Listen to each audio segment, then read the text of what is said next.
हम सभी लोग एईपीएस बिजनेस करते हैं, आधार इनेबल्ड पेमेंट सिस्टम कस्टमर तक पहुंचाते हैं। तो ऐसे में हम लोग कंफ्यूज्ड हो जाते हैं कि इस एईपीएस बिजनेस में मूव टू बैंक करने के लिए कौन सा बैंक अकाउंट को यूज करें, सेविंग्स अकाउंट को यूज करें या फिर करंट अकाउंट को यूज करें।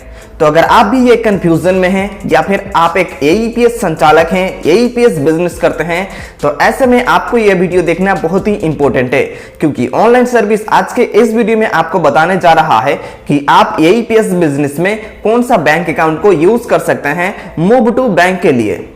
सेविंग्स अकाउंट और करंट अकाउंट, इन दोनों में से कौन सा बैंक अकाउंट को हम लोग यूज करें तो अच्छा रहेगा।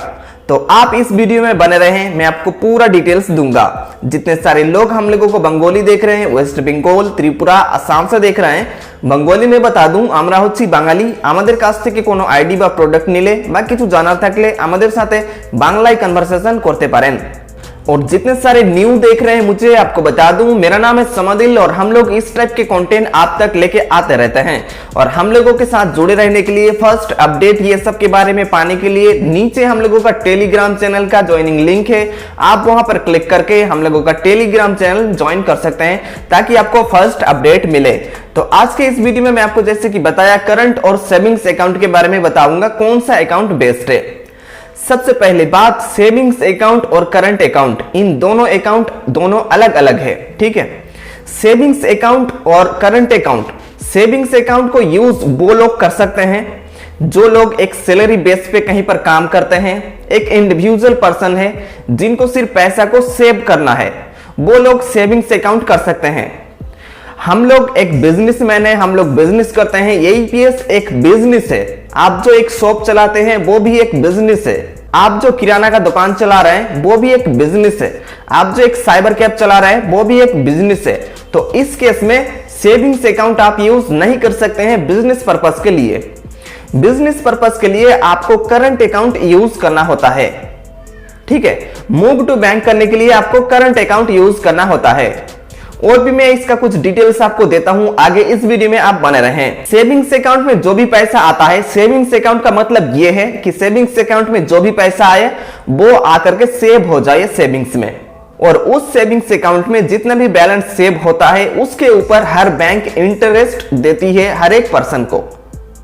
सेविंग्स अकाउंट उन लोगों के लिए है जो एक इंडिविजुअल पर्सन है, सैलरीड एम्प्लॉय है, या फिर नॉन ट्रांजेक्शन, उतना ट्रांजेक्शन नहीं होता है, बस ऐसे ही यूज करते हैं नॉर्मल काम के लिए, तो उनके लिए सेविंग्स अकाउंट है। हम लोगों को तो पैसा भरना होता है, पैसा निकालना होता है, ये सब काम करना होता है, तो इसके लिए हम लोगों को यूज करना होता है करंट अकाउंट को। करंट अकाउंट को हम लोग यूज कर सकते हैं बिजनेस पर्पस के लिए, या फिर एईपीएस अमाउंट को मूव टू बैंक करने के लिए हम लोगों को करंट अकाउंट यूज करना होता है। करंट अकाउंट में कोई भी बैंक इंटरेस्ट नहीं देती है, इसमें आपको एवरेज बैलेंस मेंटेन करना होता है। करंट अकाउंट जब भी आप खुलवाने जाते हैं तो कई टाइप का बैंक है, अब आप बोलेंगे कि कौन सा बैंक में करंट अकाउंट खुलवाएं, तो जो पब्लिक सेक्टर का बैंक है उनमें से कोई भी एक में आप करंट अकाउंट खुलवा सकते हैं। एचडीएफसी, आईसीआईसीआई या फिर और भी बहुत सारा बैंक है, उनमें से आप करंट अकाउंट को खुलवा सकते हैं। अब करंट अकाउंट में जैसे कि मैंने आपको बताया कोई इंटरेस्ट नहीं देता है, और इसमें जो है आपको एवरेज बैलेंस भी मेंटेन करना होता है। मतलब जब आप ये अकाउंट ओपनिंग करने जाएंगे, खुलवाने जाएंगे बैंक में, तो इसमें एक डिपॉजिट मांगेगा, जो कि एक डिपॉजिट होता है 10,000 का और एक होता है 25,000 का। तो नॉर्मल आप 10,000 डिपॉजिट वाला अकाउंट भी खोल सकते हैं, 10,000 डिपॉजिट वाला करंट अकाउंट भी खोल सकते हैं, या फिर 25,000 वाला भी खोल सकते हैं। अब यहां पर जितने भी आप अमाउंट देकर डिपॉजिट अकाउंट खोलेंगे उसी बैलेंस को आपको मेंटेन करना है करंट अकाउंट में। करंट अकाउंट मान लीजिए आप 10,000 डिपॉजिट करके खुलवाए हैं, तो 10,000 रुपीज ही आपको मेंटेन करना है करंट अकाउंट में। यह होता है करंट अकाउंट, जो कि बिजनेस पर्पस के लिए हम लोग यूज कर सकते हैं। हम लोग जो एईपीएस बिजनेस करते हैं उसमें सेविंग्स अकाउंट यूज नहीं कर सकते हैं, क्योंकि सेविंग्स अकाउंट बिजनेस के लिए यूज नहीं कर सकते हैं एज पर हम लोगों का इंडियन गवर्नमेंट रूल।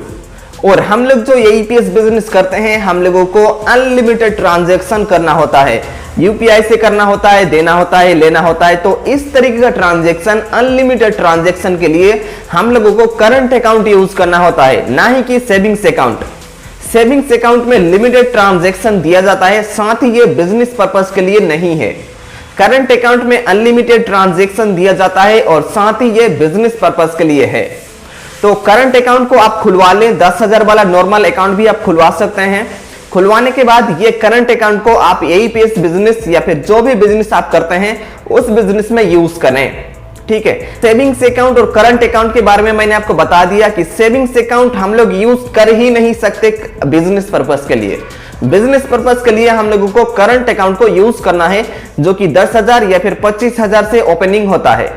10,000 और 25,000 जिससे भी आप ओपनिंग करते हैं वो बैलेंस आपके अकाउंट में ही रहता है, बस उनको आपको मेंटेन करना होता है। मतलब 10,000 देके खुलवाएंगे तो 10,000 को मेंटेन करना है, ठीक है।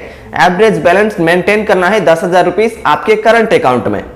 तो आप किसी भी एक बैंक में, पब्लिक सेक्टर का बैंक आपको रिकमेंड करूंगा, उसमें से आप एक बैंक खुलवा लीजिए, करंट अकाउंट खुलवा लीजिए और उसमें आप बिजनेस करिए, आपका स्मूथ बिजनेस होगा।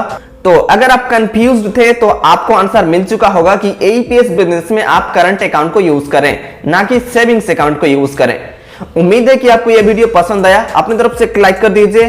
अगर आप कोई सजेशन देना चाहते हैं हम लोगों को तो नीचे कमेंट कर सकते हैं। मैं मिलता हूं आपसे अगले वीडियो में, तब तक के लिए बाय बाय।